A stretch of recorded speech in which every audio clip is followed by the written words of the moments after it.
Matthew 16.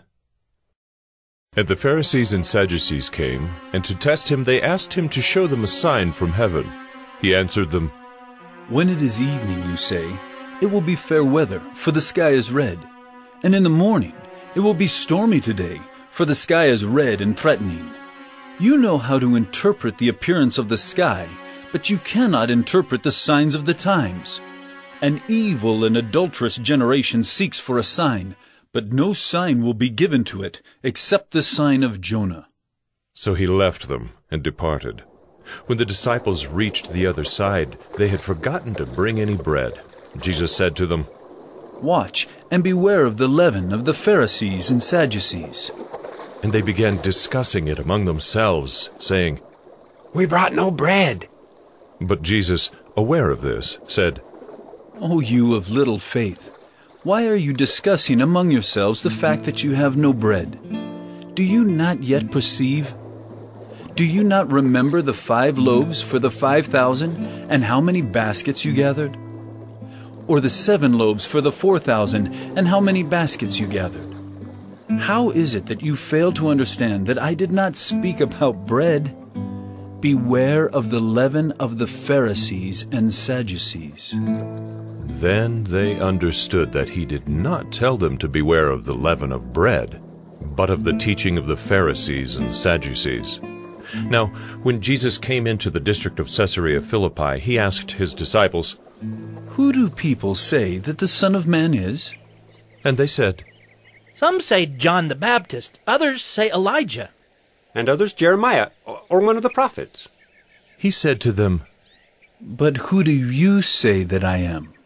Simon Peter replied, You are the Christ, the Son of the living God.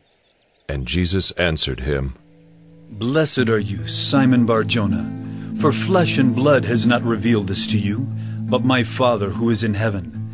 And I tell you, you are Peter, and on this rock I will build my church, and the gates of hell shall not prevail against it.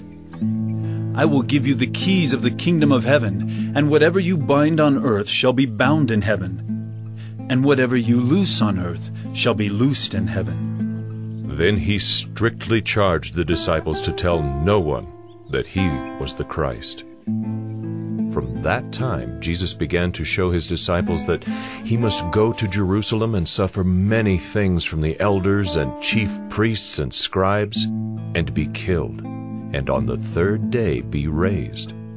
And Peter took him aside and began to rebuke him, saying, Far be it from you, Lord. This shall never happen to you. But he turned and said to Peter, Get behind me, Satan. You are a hindrance to me, for you are not setting your mind on the things of God, but on the things of man. Then Jesus told his disciples, If anyone would come after me, let him deny himself and take up his cross and follow me. For whoever would save his life will lose it, but whoever loses his life for my sake will find it.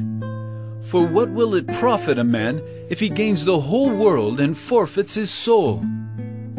Or what shall a man give in return for his soul?